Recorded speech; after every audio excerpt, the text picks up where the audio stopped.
The roots, out of which we grow, extend far beyond the border of the conscious personality and connect us through a deep rhizomatic structure to an interrelated web of living being transversing space and time and our apparent individual lives into a whole in which our individuality is embedded. This underground web of living being Jung referred to as the collective unconscious, the objective psyche, the dark psychic background from which all our human characteristics grow. This enigmatic and paradoxical ground intelligently, sometimes mischievously, orchestrates events whose meanings can only be discerned against the backdrop of the rhizomatic structure that holds us in its grip, and from time to time erupts from its underground channels, drawing us into the mysterious reality of its primordial life.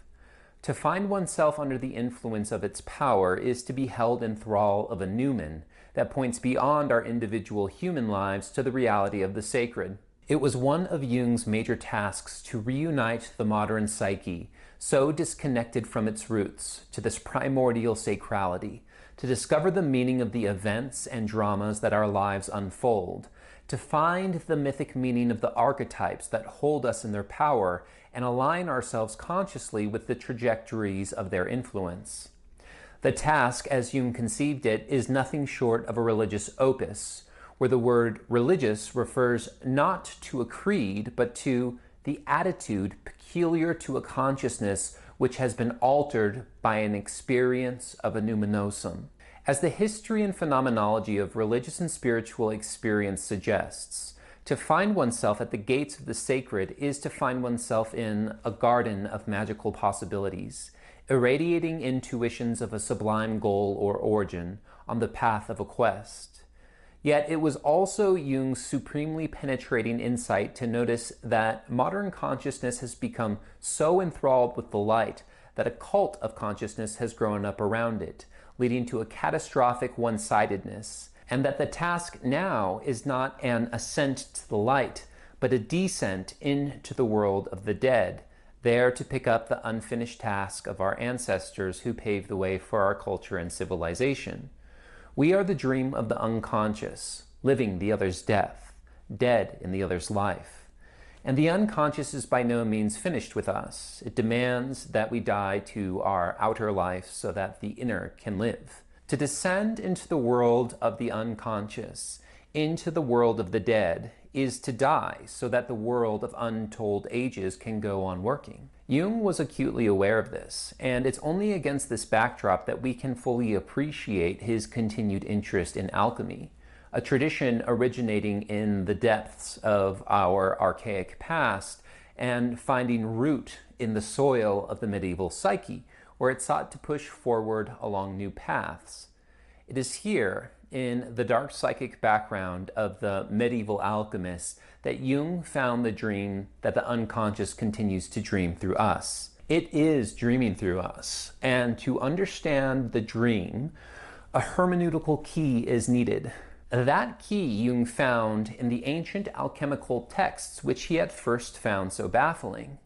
This key Jung used to unlock the meaning of his own experiences, those of his patients, and those experiences of the contemporary psyche today. A phenomenon of profound significance, not only to Jung, but to depth psychology more generally, was that of the transference, in which the unconscious situation of doctor and patient were brought to bear on each other, transferred, embroiling both in an unconscious drama that would have to be solved together. It was alchemy that provided Jung the key to understanding its meaning. At its core is a human relationship, a process by which the possibility of coming into an authentic relationship to another is opened by way of a descent into the depths that makes our individuality possible. For what is truly individual is not the possession of any individuality, but an expression of the ground that makes individuality possible to begin with. To be gripped by that psychic background is to be connected at the level of the root, to that source that lies behind the multiplicity and unique, variegated richness of the world. It is to find oneself connected to others, which paradoxically is the very condition for the possibility of an authentic relation to oneself. To be authentically related to oneself is to be authentically related to others, and to be authentically related to others is to be authentically related to oneself. In such relation, the whole finds its expression amidst the living reality of concrete human relationships, a need that nature seems organically to strive towards as a vehicle for its expression. At the heart of the transference is the archetype of the mystic marriage, the alchemical conjunctio, the syzygy of alchemical king and queen, Sol and Luna, whose union gives birth to the filius regis, the son of the king, the filius philosophorum, the son of the philosophers, to the stone of the wise. But no birth is brought to fruition without pain and tribulation, and the records of the alchemists speak clearly to the trials that must be undergone to reach the goal, separation, mutilation, and death.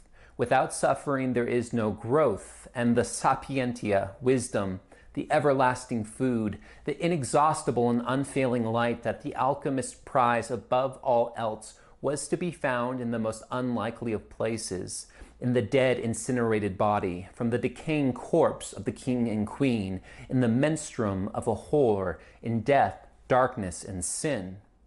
In the darkness of the black earth we connect to root, to the branching vines that weave their dream into countless sleeping souls, into the root of the psyche with all its hidden thoughts, desires, and impulses, and into the roots of our archaic past, still striving to live its dream through us. Although there is dispute as to the origins of alchemy, we can say with some certainty that it has its roots in Pharaonic Egypt, and that it from there penetrated into the early Hellenistic world. In fact, Greco-Egyptian alchemy, Hermeticism, and neo-platonism can all be seen as gravitating around a common center, an underlying soteriological metaphysics which sought a divinized spiritual body capable of regenerating the cosmos. This worldview would in its own way be taken up in Islamic spirituality and philosophy, especially by Illuminationists, Sufis, and Ismailis. As Jeffrey Roth points out by way of Henry Corbin, the Sufi view of alchemy unites a theory of imagination with the goal of creating subtle bodies and seeing into the heart of the universe. The central goal of alchemy was the creation of the philosopher's stone, and while many goals could be achieved by the divine science, the stone remained at its center. An essential step in its creation was first to find that materia from which it could be generated, the nature of which remained one of the greatest secrets of alchemy that was never revealed. Once found, it would have to undergo destruction at the hands of the alchemist and be broken down into a pre-formed state of matter which was called chaos, the massa confusa, or confused mass, characterized by turmoil and confusion. The process of killing the material was called the mortificatio, or the negredo, blackness, a process of purification that would bring the material into a new transformed state. The resulting fluid and chaotic state was equated with mercury, not an ordinary mercury, but a mercury that out of itself was capable of creating a new form.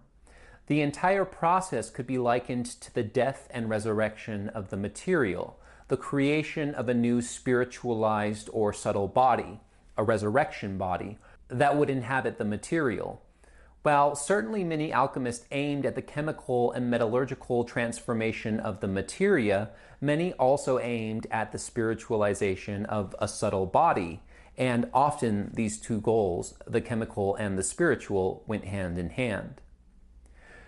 While Jung is often criticized for putting forward a merely psychological interpretation of alchemy, overlooking the importance of both its material and spiritual poles, it's not hard to see that as elusive as Jung was on the issue, his experiences and observations were informed by a spiritual dimension of the psyche, events that transpired in the world of spirit. He writes, "The reanimation of the body is an altogether transmundane event, a process occurring in the psychic non-ego, in a divine and spiritual sphere."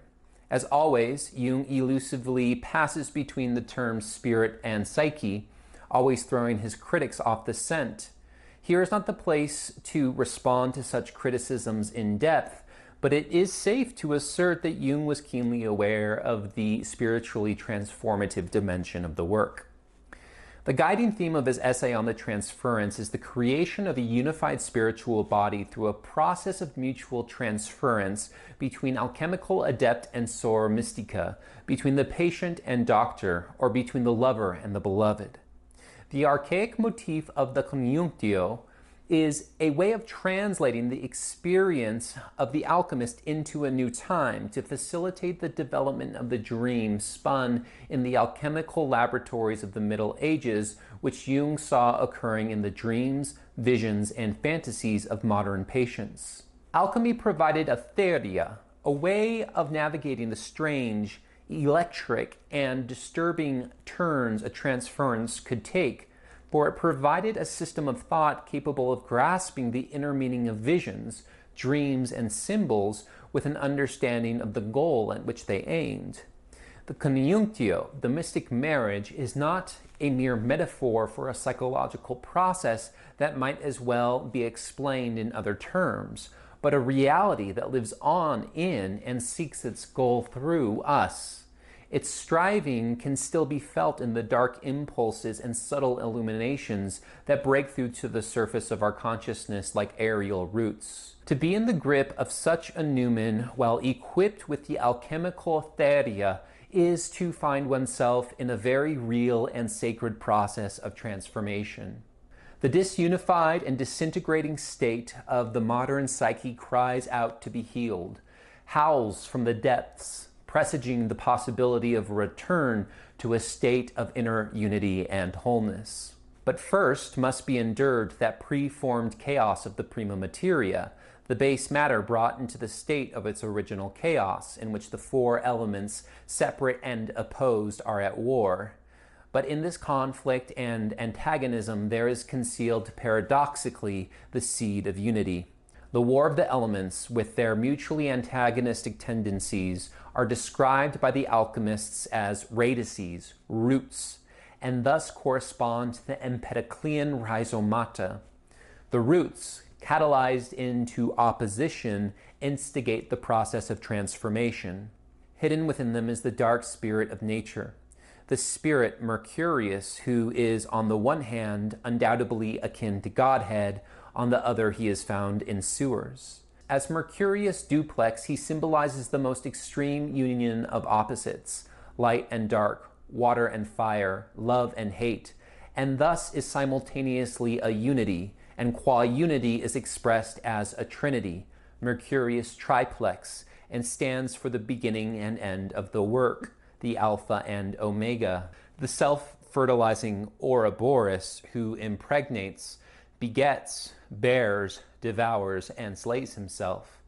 As beginning and end, he stands for all the stages of the work, and hence is spoken of as mineral, vegetable, and animal, soul and spirit, father, mother, and child. The secret source of the stone's chaos is its unity. But for that unity to move from a latent to a manifest state, the destruction of the materia is necessary. With the awakening of Mercurius, an uprush of vital and chaotic instinctual life impinges upon the nature of the materia, stimulating it into opposition and conflict. As catalytic uprush, he corresponds to the masculine triad, the agent catalyzing the change, and thus stands in relation to the feminine dyad, the materia that suffers the violation, the receptive and absorbent patiens, patient, the material that still has to be formed and impregnated. Thus, from the 4 of the primal roots to the 3 of the antagonistic uprush arises the feminine 2, receptive, patiently undergoing the transformations wrought upon her. From here, male and female inevitably constellate the idea of sexual union as the means of producing the one, which is then consistently called the filius regis or filius philosophorum. The 4 roots, stimulated into opposition by the dark chthonic spirit of nature, constellate the opposites in their struggle. The opposites, through their conflict, are purified and reunited in the conjunctio, the mystic marriage, and presage the arrival of the king's son, the filius or stone, the latent unity become manifest. Jung writes, 4 is the minimal number by which order can be created, represents the pluralistic state of man, who has not yet attained inner unity, hence the state of bondage and disunion, of disintegration, and of being torn in different directions. An agonizing, unredeemed state which longs for union, reconciliation, redemption, healing, and wholeness. While the alchemical opus is a work performed on the materia, it is simultaneously a work performed on the operator, him or herself, a transformation occurring at the level of material bodies and of subtle bodies. The tenuity of the distinction becomes evident, for the transformations effected in the physicality of the materia mirror the transformations effected in the subtle body of the operator. Nature and spirit, soul and body, are like two lovers locked in an embrace. Whatever happens to the one happens to the other. The secret connections between the seeming bifurcation are illumined, and out of that union something new is born, something simultaneously spiritual and material, both spirit and body. The philosopher's stone activated on all levels simultaneously, healing that agonizing, unredeemed state of the prima materia. Concealed in the latent unity and activated by the spirit Mercurius is the spherical, i.e. perfect man, who appears at the beginning and end. He is man's totality, which is beyond the division of the sexes, and can only be reached when male and female come together in one. The revelation of this higher meaning solves the problem created by the sinister contact, and produces from the chaotic darkness the lumen quod superat omnia lumina, the light that surpasses all lights. The anthropos, or homo totus, who trapped in the embrace of dark phusis, is to be redeemed through the alchemist's cooperation with the purposive intent of nature established at the beginning of creation.